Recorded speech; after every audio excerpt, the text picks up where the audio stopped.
and welcome back to Anime Only. My name is Brandon, and we're continuing our exploration of the anime adaptation of One Piece with episode 9. And there really isn't a whole lot to this one. And not every episode is going to be a banger. In fact, one of this show's greatest feats is being able to draw people in without falling into the same pit that most shonen adapted anime fall into, with every episode being battle after battle, and anything story-wise is usually seen as filler. And character introductions can fall into that pit as well, like when we met Zoro and immediately started fighting. Now, don't get me wrong, I love the fights in One Piece, but taking time to properly introduce an important new character without throwing a bunch of bullshit at us is a breath of fresh air. But with that being said, the fight is coming, and the scale is the largest we've seen so far. But we'll get there before too long. The crew meets Usopp at the beach of Syrup Village, where the Usopp pirates lie in wait with a ridiculous plan to scare the pirates away. And I say it's ridiculous only because it doesn't work. The fact that it's enacted by Usopp and a couple of kids is actually kind of impressive. The only reason this fails is because of the scale of Usopp's lie.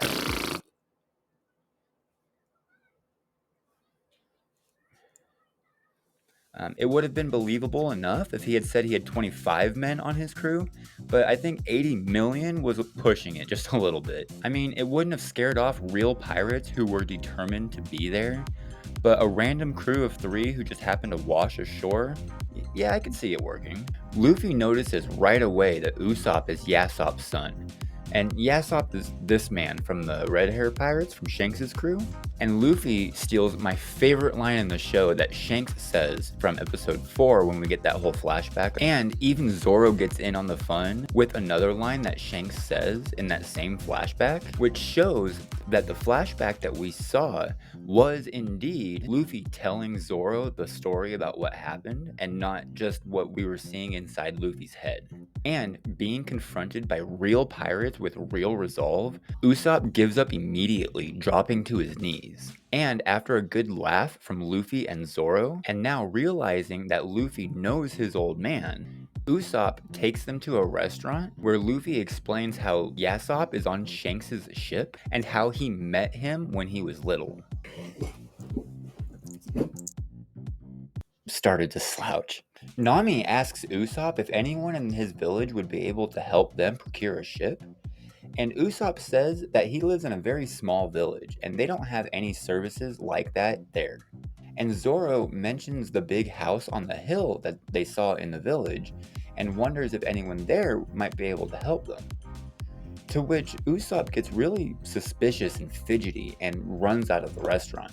And while our crew is finishing their meal, the 3 kids from Usopp's crew, I guess, walk into the restaurant, and Zoro decides to have a little bit of fun with them, telling them that they just ate Usopp. And everybody has a good laugh, except for the 3 kids who fall on the floor in shock. But after explaining the situation, the kids show our crew to the big house on the hill that Zoro had mentioned before, saying that if Usopp ran off this time of day, he was probably here.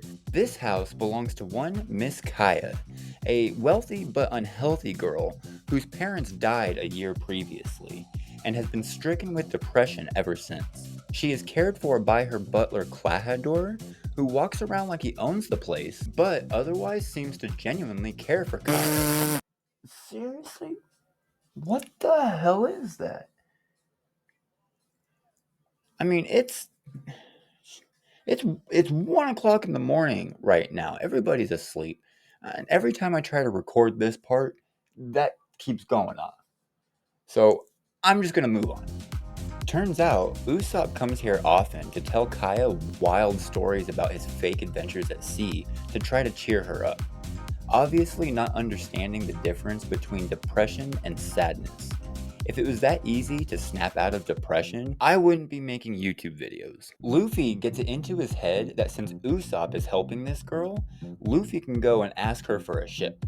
So he grabs the fence and Gum Gum rockets past the guards, and Nami and Zoro and the 3 kids try to stop him by holding him down, but only succeed in being launched with him, and landing with a thunderous din, surprising both Kaya and Usopp. Luffy tries to ask Kaya for a ship, but is quickly interrupted by Klahadore.